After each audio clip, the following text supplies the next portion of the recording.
Hey, here we are. You're listening to another Zen Sammich interview. My guest today is Ryan Bowe. Ryan is a retired MMA fighter, a coach, an author, and an entrepreneur. His story is remarkable and inspiring. When Ryan was younger, he found out he had a cyst in his brain. Nevertheless, he pursued his dream of becoming a professional fighter. At just 17, he packed his bags and moved to Japan to pursue his dream, eventually working his way up to becoming number one in the World Judo organization. He also fought at a time when MMA did tournaments that you did all your fights in one night. So if you had like an 8-man tournament and you made it to the final, you're fighting 3 times in one night. That's some serious Fight Club stuff right there. But this is against actual professional fighters, not some guy you work with at the office. He worked his way up and was scheduled to fight for the first UFC lightweight championship of the world when a familiar roadblock got in his way. That cyst in his head. Neither Nevada nor New Jersey would license him to fight. He details these events in his book, Tunnel Visions, Memoirs of a Mixed Martial Arts Champion. You can find that, the Kindle, audio, and paperback versions on Amazon. I'll put a link in the description. In the book, Ryan not only goes into detail about his medical condition, he describes what it was like struggling to master the Japanese language and customs, working for the Yakuza at one point, that's the Japanese mafia folks, and making a living as a professional fighter in Japan. He's been all over the world. His fighting background is predominantly based in Judo and Brazilian Jiu-Jitsu, having studied with some of the best, including Judo gold medalists. He studied Muay Thai from a kickboxing champion in Thailand. He was a head MMA coach in Dubai, currently lives in Seattle, Washington, is the founder and head instructor of Fight God's MMA Academy. I love that name, by the way. You can find out more about them at fightgods.net. He has a manga called Black Samurai, a humorous look at being a fish out of water in Japan when he was younger. That can also be found on Amazon in both English and Japanese. Currently, he is working on the movie adaptation of his biography. You can find out more about that by joining the Facebook page, fightingblindthemovie.com. Put that in the search box and join that page, follow it. And if his story of uphill battles isn't enough of a real life Rocky Balboa for you, even his wife is named Adrian. Man, it is an honor to have you on the show, Ryan. Welcome. Mark, thanks for having me, man. It's a pleasure. Awesome. Well, I do have to ask first, after any of your particularly difficult fights, did you ever like just shout out, Adrian? No. Sadly enough, I didn't get that opportunity. But Yeah. I keep telling my wife, I want to do one more fight, and I'll be there. Well, that's even more perfect because Rocky was kind of like at the end of his, it was his last chance, so to speak, when he got to, when he shouts out that iconic that line. Um, okay, so anyway, your story is quite inspirational. Let's start with the medical condition. When did you first find out about the cyst? I found out when I was 17 years old, or even 16, 17. I was sitting in the doctor's office. I had went through a routine eye exam, and they noticed something. They asked me to come in for further testing. I took an eye test, and we found out that I had no peripheral vision out of either eye to the left. Oh, So really? yeah, so you can imagine if you're standing there staring straight ahead, 1 inch to the Yes. left, I can't see. Well, this is actually wow. It's interesting you mentioned that. I didn't know that, and I have a condition called amblyopia. So my left eye is like it it's a lazy eye, so to speak. So everything's kind of blurry. When I was younger, I used to box. In addition, I also practiced judo. I got nowhere near the level that you achieved, but I did judo and aikido and boxing, and it would hinder me in boxing because my vision was blurred, on my left side. And, most boxers are right-handed. So I had to really be mindful of like that, their right arm, because that's going to be their knockout punch coming my way. Right. So as you as a professional fighter, that had to have been difficult. I've been knocked out that way. I didn't see it. I'm old enough to laugh about it now, but it wasn't funny when it happened. But, you know, more to what you asked, I mean, they diagnosed me with having no peripheral vision. Mm, And because it was both eyes instead of just one eye, they said mm. problems most likely in the brain. Wow. We're And testing MRI. Again, I'm young. I don't know. I don't think I knew what an MRI was, but you find yourself in yeah. a, they're running all these crazy tests, and lo and Hmm. behold, yeah, I have a cyst about the size of a fist in the back of my head. Mhm. Wow. It's still there? Like, did they surgically I mean, They they talked about surgically removing it. They talked about putting in a shunt to drain it. They mhm. talked about a lot of things, but we're talking brain surgery then. I And know that's what yeah. I didn't even know it existed. I'd played contact sports my whole life. So my parents, man, I don't know what I would have done if I didn't have their guidance then, because I didn't know anything. But they said, you know what? You've been fine until now. Let's not have brain surgery. And Yeah. I had an amazing doctor, and she said, you know what? Go chase your dreams. So you okay, I was gonna ask, you said you were about 16 or 17, and I know you moved to Japan to become a fighter to study judo when you were 17. So I assume you had those aspirations before you got the medical diagnosis. I did. No, I was already, on the path. I was studying kung fu. I was doing judo. I had made my mind up that I wanted to fight for a living. That's incredible. And then so you get the diagnosis Yeah, and you come anyway. man. I remember, I say young and dumb, right? And but the thought of not pursuing my dreams at that time, at that young age, Mm. I'd rather Un- die. uh, I'd rather yeah, it die. was just I don't feel that way today, right. but that's how I felt at the time. Yeah, it was just unacceptable. No, I hear that. I totally understand that. Okay, well let's talk about mental preparation. That's what this show's about a lot. How did you mentally prepare yourself for a match, for a fight? You know, it differs from fight to fight. I thought, man, I get really nervous before any major event. And Hmm. obviously, every fight, I was nervous. But the more you do it, you figure you're going to get used to it. But with Yeah, each fight, the stakes keep rising, yeah, more and more nervous. And you know what? It was the people around me that kept me centered, if you will. Without them, I would have been just a mess. You know, I, mm, I don't know if we're going to get into it, but I could talk about going when in the intro you brought up fighting in the tournaments when we were yeah, fighting, times in a night. My pro debut was in Hawaii in an 8-man mm, tournament. And young kid, there was several complications just getting into Hawaii. We arrived at 5 a.m. the day of the event because we were flying out of Tokyo, and the plane Oh, had, so you're like jet lagged a little bit even when you get there.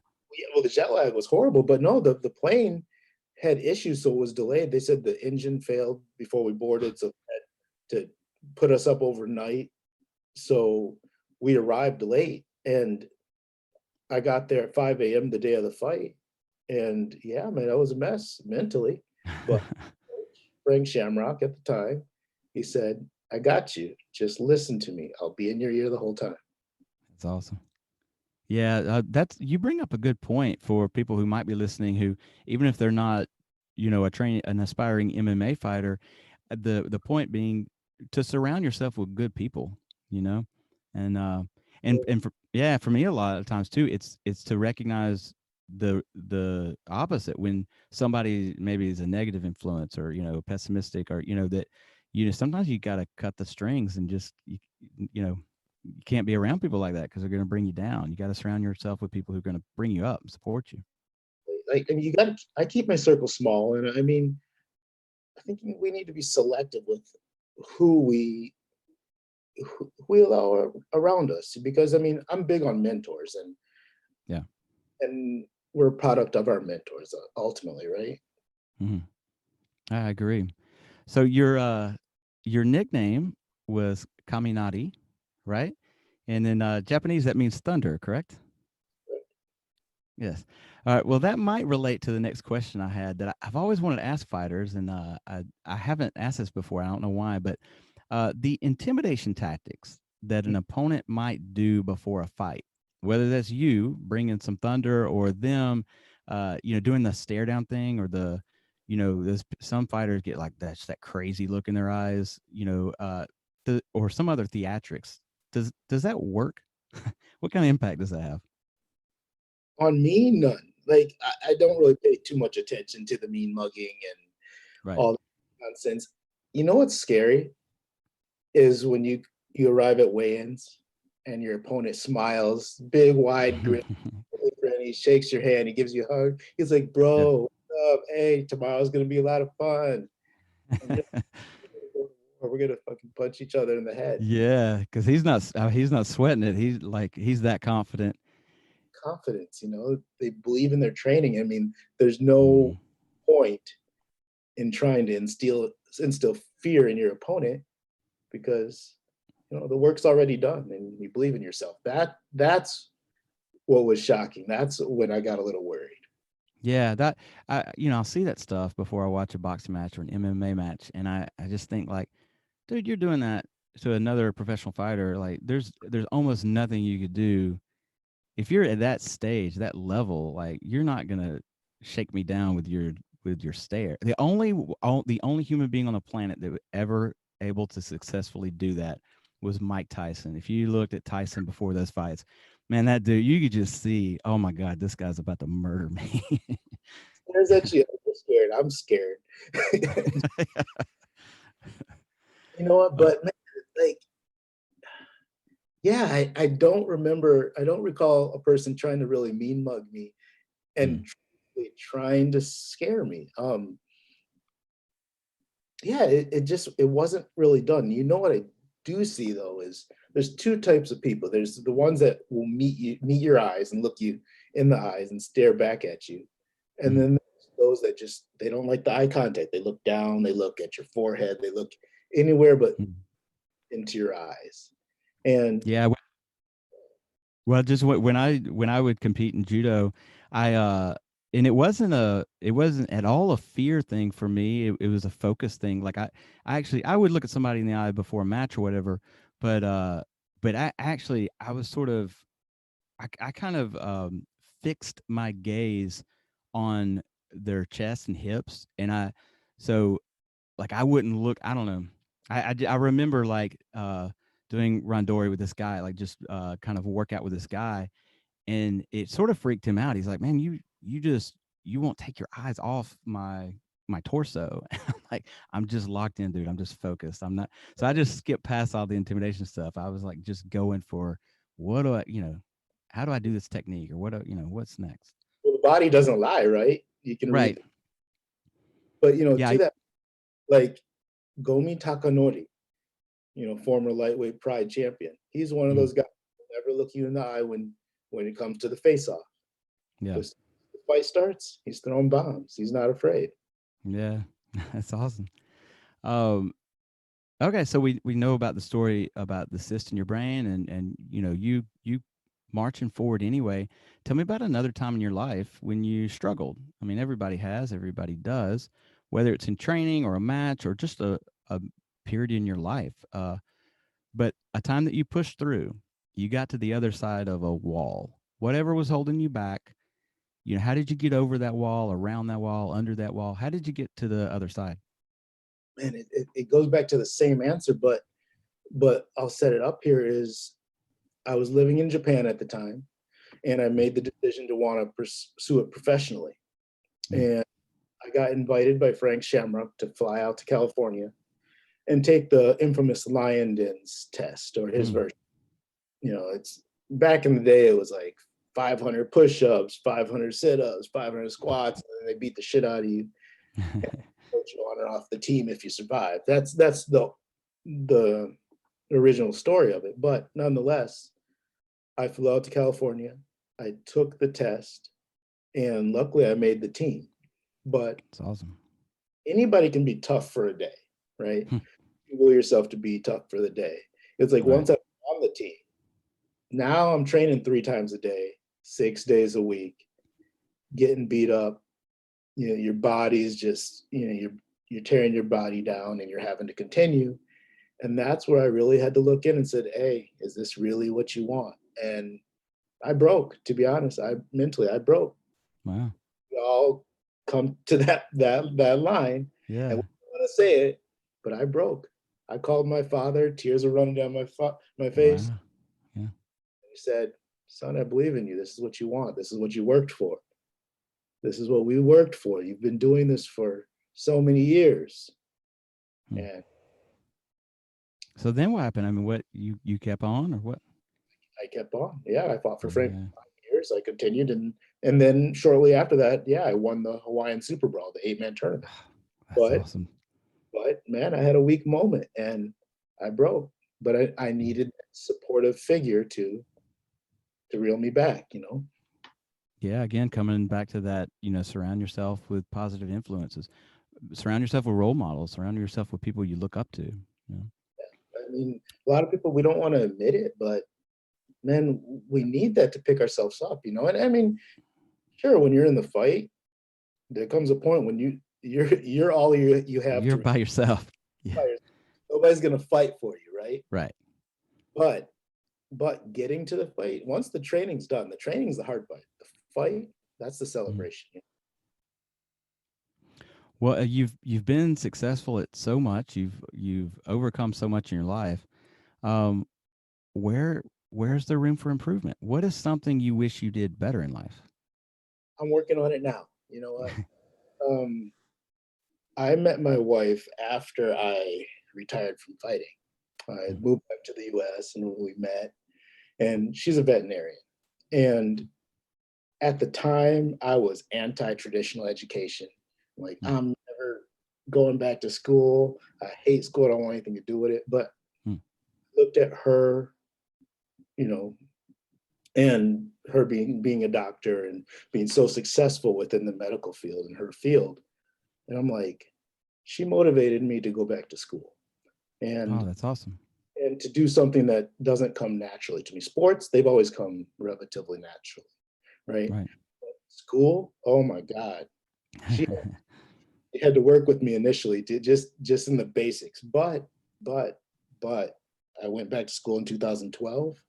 I just graduated, you know, I went slowly, you know, but I graduated with I believe a 4.0 just Wow. last, and now I'm in grad school pursuing a master's degree in Japanese translation.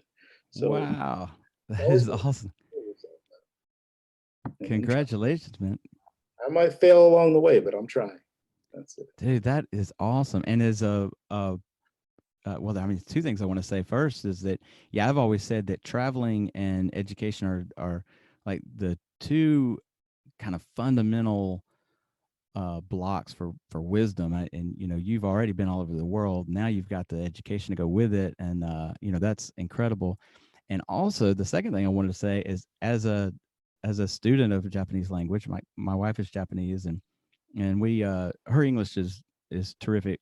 Thankfully, we probably do like I tell people we do an 80-20 split, 80% English, 20% Japanese. It's probably more like a 90-10 English Japanese, but I still study. I know how hard it is. Not I know easy. how it is not easy, and you know, and so if you're doing grad work in it, I assume your kanji too is read and write it way over 2,000 characters, right? Hard, yeah. No, but it's not a straight line. You know, you have the Joyo kanji, but then we're talking about highly specific fields. Like in about 3 weeks, I'm going to be starting a scientific and medical translation class. Wow. I don't know this in English. You know what I mean? So it's going to Right. be a learning experience from a lot of different angles.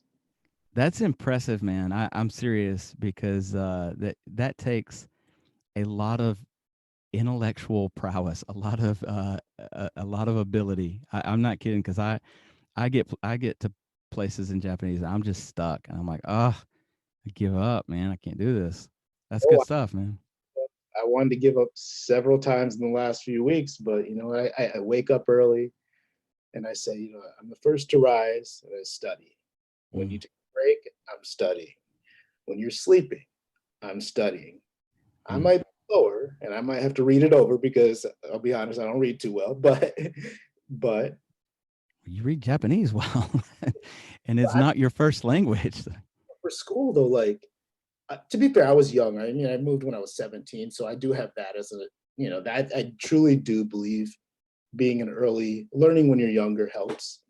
Yeah. But I was that kid in school where, you're staring at the words and you're reading and you lose your train of thought and then you have to start over and again Mm. and again, and I couldn't retain what I was reading.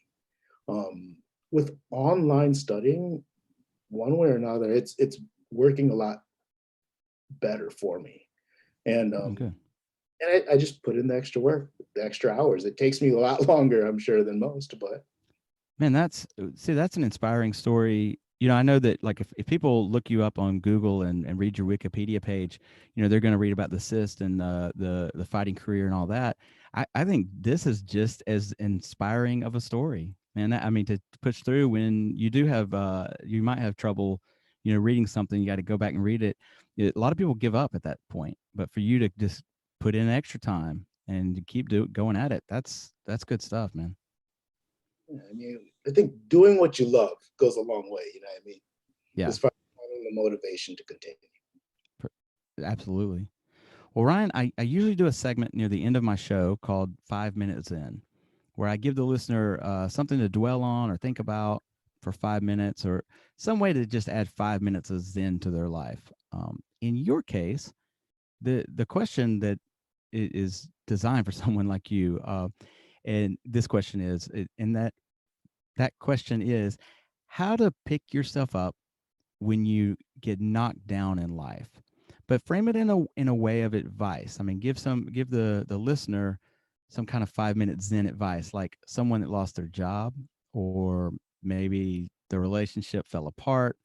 uh, what compels you to keep getting back up in life, and how can someone mirror that motivation, that drive? How can they pick themselves back up? Mm.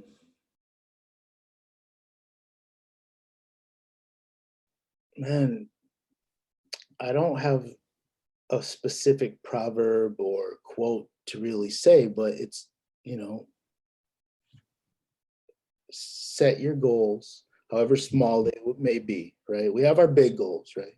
But Right. inside that big goal, we're going to have several steps, several miniature goals that we need to achieve along the way. Hmm.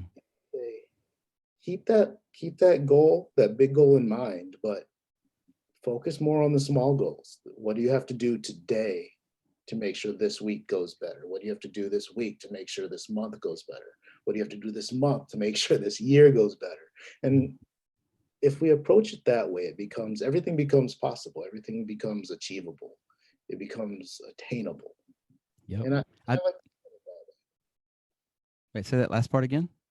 everything becomes attainable if we Hmm. approach it that way. So that's what I try to do for myself. If I'm worried about this huge translation project or this huge fight I might have in a few months, let's do the Hmm. homework tomorrow. Let's get through the training tonight. Mm. I love that. My wife and I have an expression that we use. Um, the expression is one wall at a time, and it came from when I was back in the States and she was here in Japan, and we were uh, we were talking. I've known my wife for 15 years, but I was back in the States for a while. We just got married a year ago, so we were rekindling things. But putting all that story aside, I was in the States, she was here, and I was telling her about this project that I was working on. I uh, had been commissioned or hired to paint the interior of a house, and commissioned is too fancy a word. I just was some guy needing a job, and somebody said, "Well, just paint the whole interior of my house."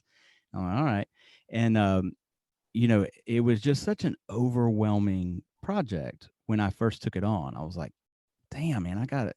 The kitchen, the bathroom. You want the whole thing done? Yeah, I want the whole interior done, and it was so overwhelming. And then I changed my mindset and I said, you know what?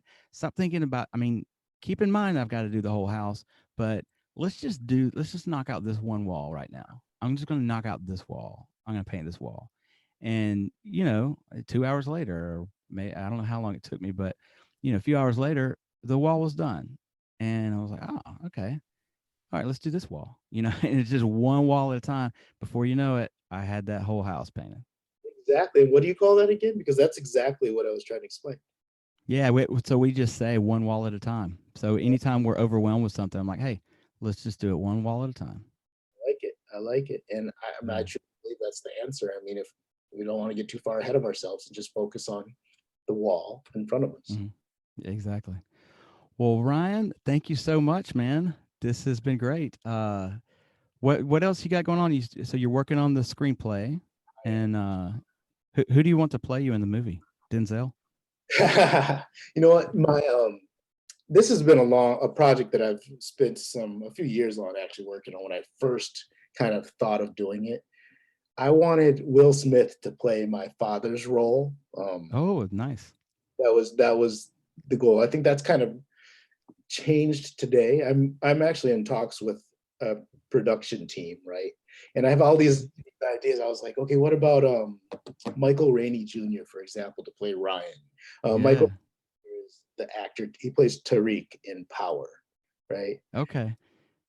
Yeah, I was gonna say because Denzel and Will Smith are I mean they would be age appropriate for your dad, but they're too old to play the young version of you. Exactly. So, but they're saying, well, you know what? Let's not attach talent just yet, because when Yeah. we start attaching talent, then a lot of other things come into play. So right now we're finalizing. I'm they've asked for some revisions to the screenplay. I just finished those actually today. So I'm going to send Uh-huh. those off. And then fingers crossed, we start with their help, kind of trying to find the money to make it happen. That's what it comes down to. Yeah, of course. That's awesome, man. I'm a fan already. I'll be there. I'll watch it. Um, and your school, the MMA Academy, uh, is Fight God's Mixed Martial Arts Academy, Like and people God's, can find. you know, I'm losing your audio. Just say that one more time, please. it's Fight God's Mixed Martial Arts Academy here in Seattle, Washington. Okay, so they can find out about that at fightgods.net. We mentioned the manga before on Amazon. I'll put a link to that in the description. The book you wrote came out in 2013. It's called Tunnel Visions: Memoirs of a Mixed Martial Arts Champion, also on Amazon. It's also on Amazon. Dude, I love your story. I will seriously think about it the next time the world's kicking my ass, man. Appreciate that. Uh, if okay, so if you like the show, tell somebody, leave a good review if you did like it, especially if you're listening on Apple Podcasts. It helps the algorithm there. Or give me your thoughts at zensammich@gmail.com. Ryan, it was truly an honor. Thanks again. I had a lot of fun. Thanks for having me, Mark.